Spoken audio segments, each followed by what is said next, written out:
لا دياري خيري ها والله عبد الزاك و دار zaten ben ama o takip hatta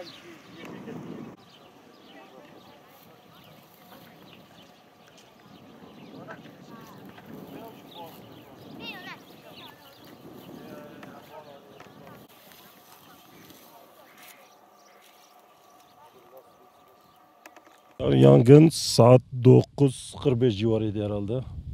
Kuşdağın köy var yukarıda. Orada yol kenarından herhalde araba mı gitmiş, bir şey olmuş, nedir? Sigara izmariti nedir? Ateş çıkmış.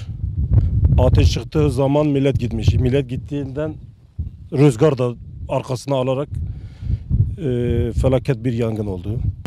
Dönüm falan yani var. Zarar vardır. Ya, Taşdirek'in var, bir de Kuşdağın köyü var. İki köy gitti yani, iki köy yandı yani. Zarar vardır, zarar ancak ölçümden sonra yani herkes zarar tespit komisyonundan ancak bu çıkabilir. Zarar kökten gitti yani. Gübre tonu pahalıdır, iki gübre mazotur, ilaçlamadır, pulluktur, külfator, tapandır, bunlar hepsi masraftır yani. Bunlar gittikten sonra tümmen ateşten gitti bir defa. Bir yardımdan bulunmak istiyoruz. Tümmen gitti çünkü bunun gelecek yıla nasıl çift süreceğiz, tohumdur, gübredir, yardım talep etmek istiyoruz. Bir de çiftçi borçları var, ertelemek istiyoruz. Tarım Kredi Kooperatifi, bir de ziraat bankalarından. İlçe kaymakamımız buraya geldi bugün. O da ilgilendi. Jandarma geldi, yetkililer geldi. Yangın söndürmede itfaiye erleri geç geldiler. Yani geç gelmeseydi belki yarı yarı kurtulabilirdik. Geç geldiler. Yani çağırdığımızda milletle çağırdığından bir tutmadı. Bir saat geç geldiler. Yani keşke çabuk gelseydi belki yarısını önlemimi alabilirdik. Nasıl çaba? Traktörler, millet. Yani herkes yani çoluk çocuğundan tutun herkes yani bir yıllık emeğe karşı herkes mücadele etmek istedi ama tutturama başaramadık. Hepsi gitti.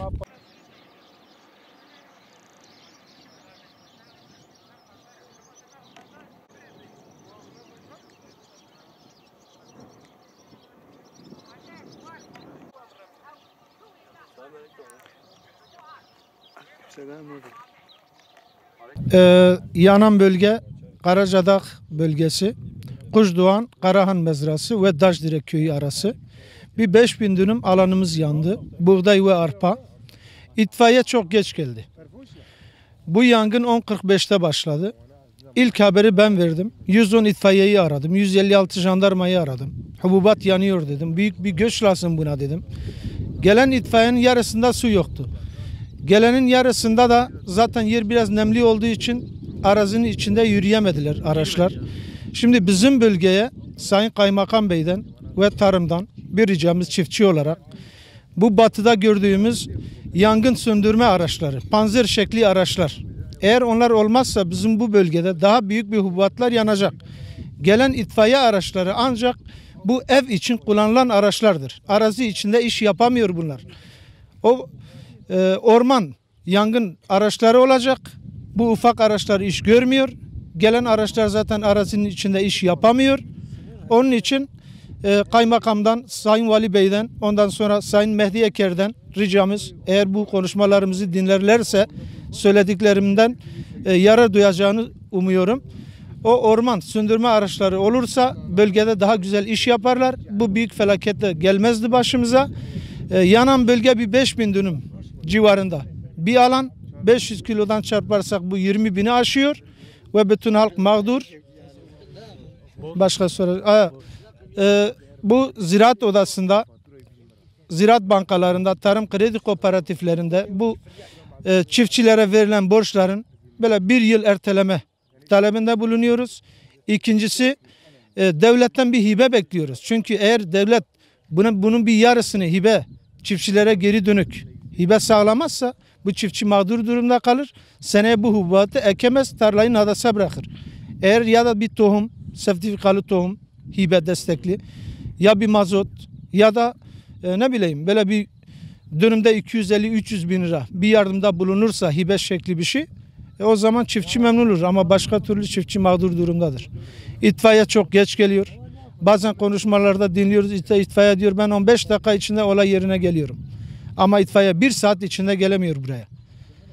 Jandarma gelmedi. Tarım İl Müdürlüğü biraz önce, Bağlar Tarım Müdürü Sayın Ahmet Bey geldi biraz önce.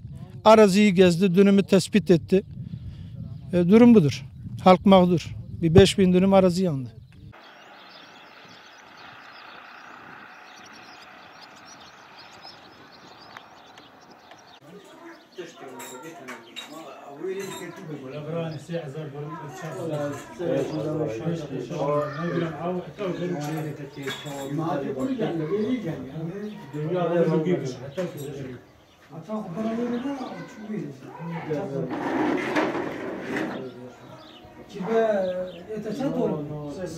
Yani bu ölçüm böyle şeylerini bittikten sonra alışveriş yapacaksınız.